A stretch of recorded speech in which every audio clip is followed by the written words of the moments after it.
Como eu já tinha dito pra vocês, o Makoto chegou num momento de luta que ele tinha aceitado contra o Zef, só que ele vai lutar contra 3 generais demônios de uma vez só. Teve toda aquela mudança, né, do Zef descobrir todos os poderes dele e resolver colocar os outros demônios pra lutarem contra ele. Cara, o Makoto deu conta dos 3 até que Ruth chegasse perdendo o controle e se tornando um dragão absurdo, tá? Eu vou contar tudo o que rolou pra vocês nesse vídeo aqui, então fica comigo até o final pra vocês saberem detalhe por detalhe dessa grande batalha aí. Vamos lá!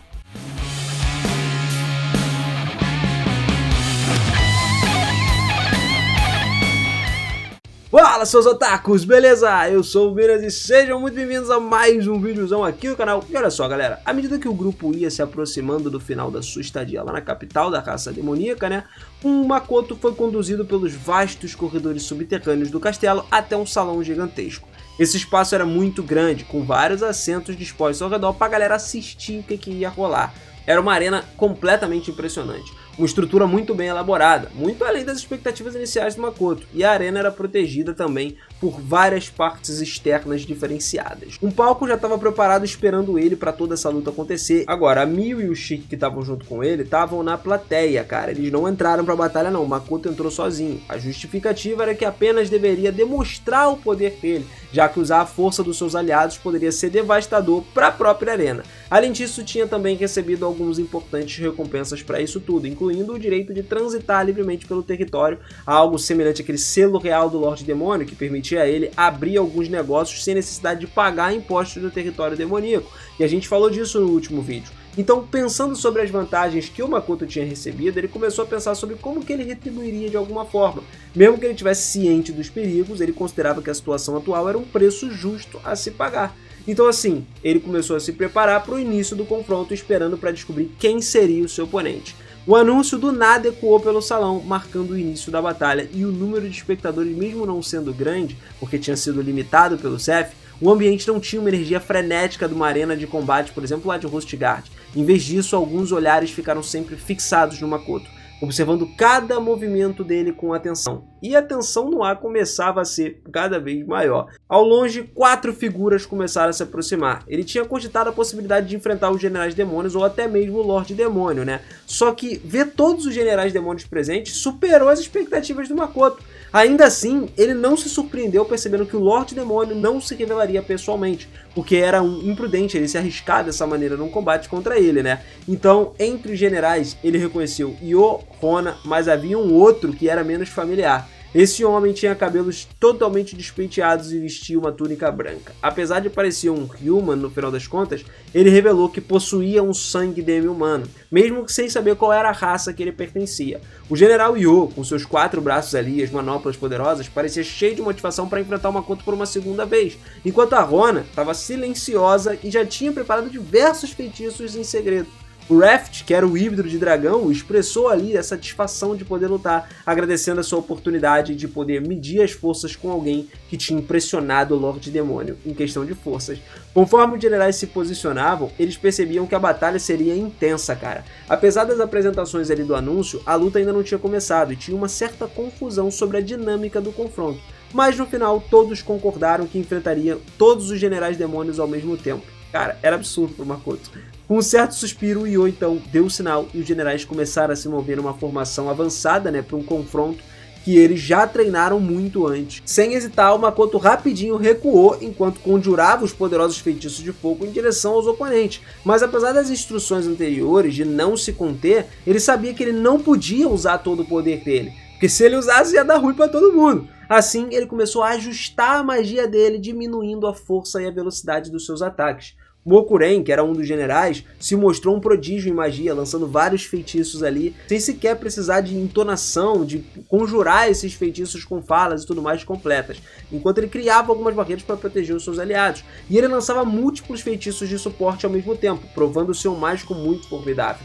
Enquanto isso, o Io só ia avançando com uma velocidade absurda. O grande corpo dele não atrapalhava em nada na agilidade, a gente já viu ele lutando outras vezes. A ofensiva do Io foi muito feroz, mas ela foi interceptada. Em um movimento rápido, ele foi arremessado para longe. Daí o Raft, que era o outro general, se revelou ali ser um usuário de lança, desviando habilmente dos ataques com a arma dele. A técnica impecável dele exigia a atenção perfeita, e logo ele se viu preso numa situação de pinça, porque a Rona estava atacando pelas costas com os feitiços de alto poder de fogo, enquanto o Raft continuava na ofensiva frontal. O Makoto ali no meio, ele decidiu lidar primeiro com o Raft, então ele lançou uma série de feitiços de fogo, forçando o Raft a interromper o seu ataque.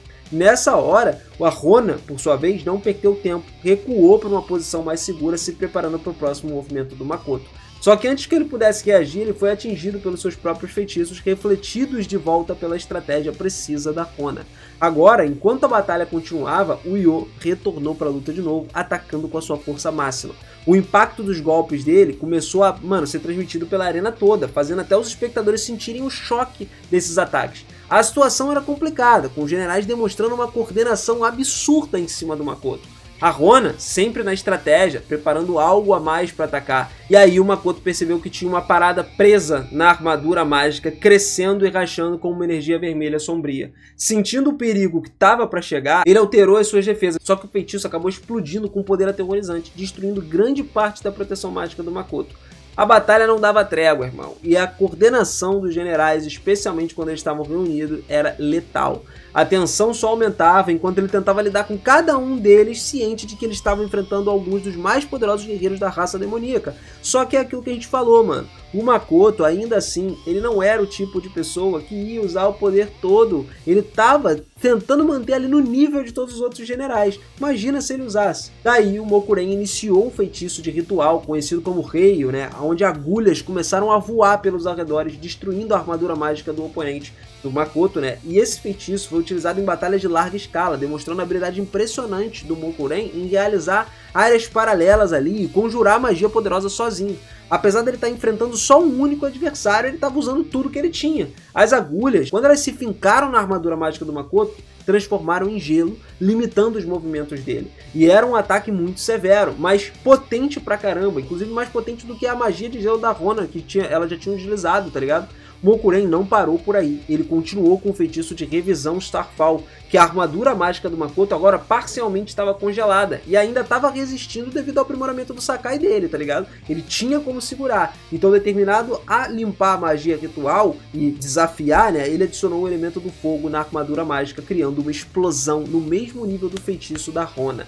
E aí ele começou a reformar a armadura muito rápido. E ele viu que os generais demônios tinham se posicionado agora em parte de defesa. Mokuren e a Rona já estavam fortalecendo o Yo e o Raft com magia de suporte, enquanto o Raft desenvolveu uma onda de calor para o Makoto, que prontamente lidou com essas ondas todas aí, e logo a magia de ritual do Starfall começou a se manifestar novamente, com o magma misturado de pedras vermelhas brilhantes caindo do céu, como se fosse uma chuva de meteoros. Daí o Makoto, quase ileso, usou os braços da armadura mágica para conter essa lava ali numa esfera absurda, surpreendendo até mesmo o Mokuren. O Yo, com o corpo dele que já era mais adaptado para resistir a essa parte do fogo, com os 4 braços para segurar a bola de lava, demonstrou uma força absurda para fazer isso. E enquanto o Yo segurava essa lava, os outros generais recuavam, ativando mais magia de suporte para fortalecer a sua defesa. O Raft, com a lança, perfurou essa bola, desviando ela, tacando ela de volta para o Makoto. O ciclo de ataques continuou a partir daí, cada vez mais intenso, forçando o Makoto a lidar com a situação de uma maneira mais criativa possível. Daí o Mokuren utilizou o teletransporte para se reposicionar, revelando outro feitiço que tinha sido armazenado e preparado para duplicar o ataque de Starfall. Mais uma bola de lava foi lançada na direção do Makoto, que com aquele grande esforço conseguiu repelir esse primeiro ataque e absorver o segundo, controlando cuidadosamente o poder. No meio do confronto, um grito chamou a atenção de todo mundo. Uma presença na plateia que foi absurda, era o próprio Lorde Demônio Zeph. Mesmo à distância, o Zeph estava se preparando para enfrentar uma das bolas de lava, demonstrando uma grande habilidade e confiança.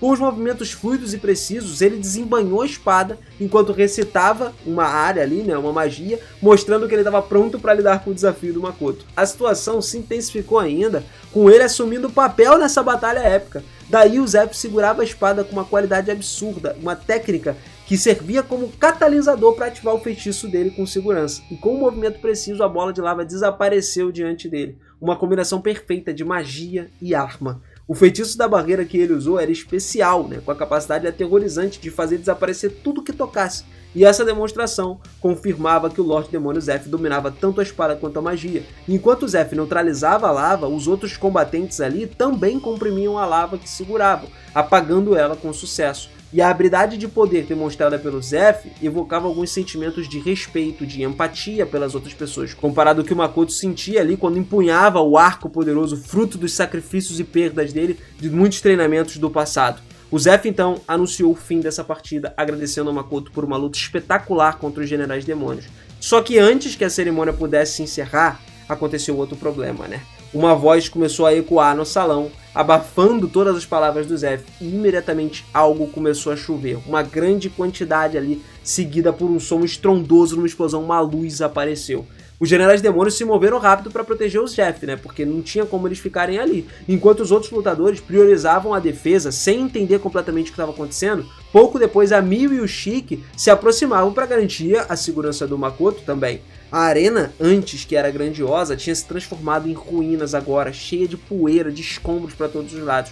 A destruição não foi um acidente, mas sim causada por um grupo de várias dezenas de pessoas totalmente equipadas, que se autodenominavam os executores da punição divina ao escravo do poder. E apesar da violência, os Generais Demônios lá protegeram Zeph e ele, por sua vez, protegeu os espectadores. Só que as vítimas eram inevitáveis, galera. Mesmo que a maioria dos espectadores já tivesse fugido para o castelo, ainda haviam feridos, incluindo Generais Demônios, como o Mokuren e a Rona também, que estavam visivelmente debilitados, porque eles acabaram de lutar pra caramba e ainda tem que defender o Zeph.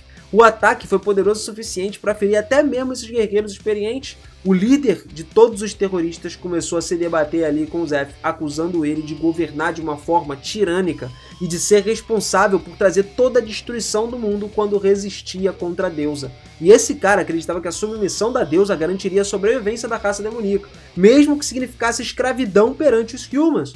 O Zeph, com calma, ele tentou conversar ali que a luta contra a deusa era necessária para justamente ter a sobrevivência e a libertação dos demônios.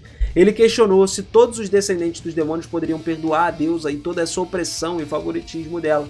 Para ele, governar sem propósito egoísta era a única maneira de proteger o futuro da raça demoníaca.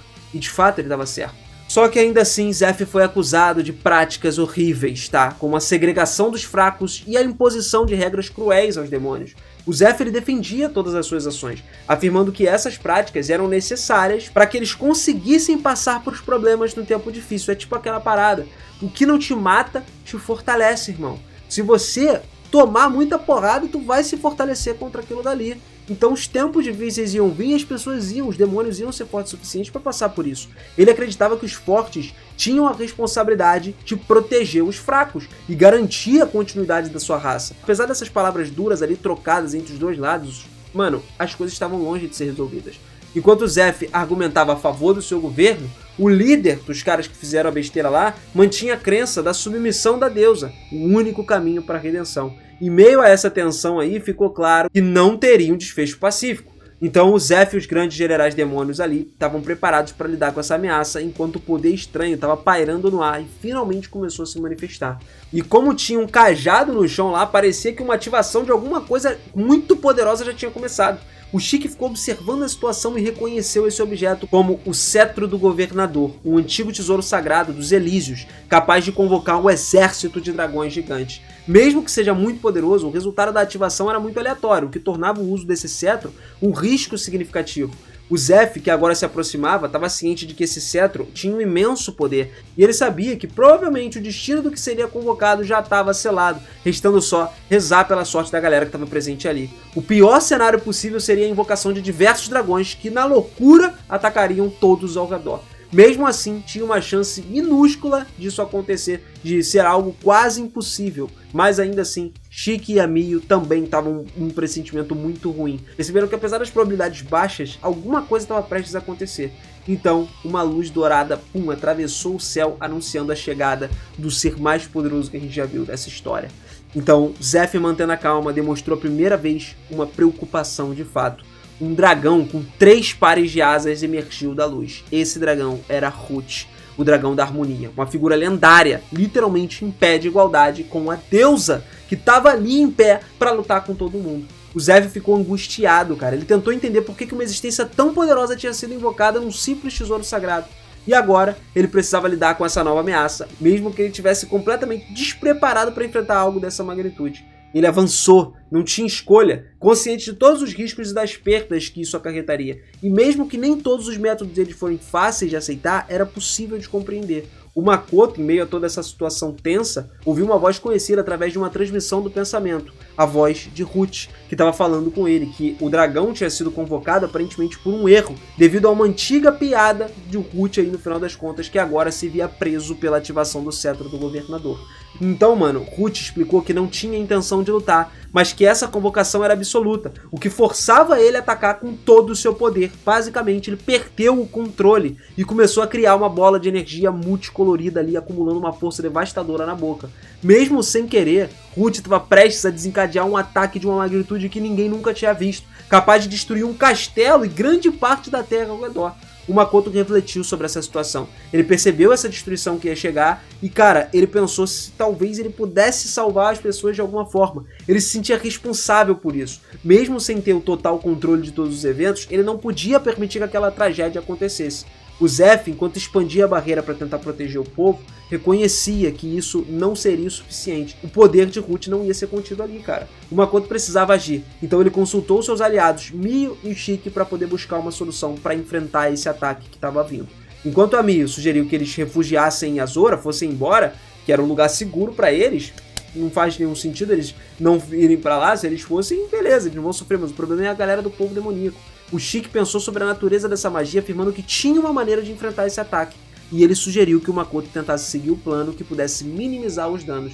Então, decidindo agir, o Makoto pediu ao Shiki que explicasse o plano com detalhes, e a Mio se prontificou de ajudar. O Shiki foi até o Zef para obter alguma permissão para agir, já que o futuro da raça demoníaca estava em jogo, né? Eles tinham que fazer alguma coisa, e o Makoto sabia que se ele errasse nisso daí, as consequências iam ser absurdas. Mas ele não podia simplesmente fugir e deixar essa destruição acontecer. Assim, a gente finaliza um belo de um capítulo de Tsukimichi. Rapaz, eu sei que você deve estar louco para ver o que vai acontecer a seguir. Então fica comigo para você ver no próximo vídeo, cara. Eu já vou trazer a continuação direto do que aconteceu. Makoto salvou ou falhou em salvar a raça demoníaca? Teve a destruição ou não teve? Se inscreve no canal, ativa o sininho que eu trago pra você no próximo vídeo. E comenta aí o que você acha que aconteceu, pra gente já ter uma noção da sua cabeça, beleza? Tamo junto sempre, galera. Muito obrigado por mais um vídeo, por ter acompanhado isso aqui comigo. Beijo no coração e eu vejo você na próxima, hein? Até mais. Valeu!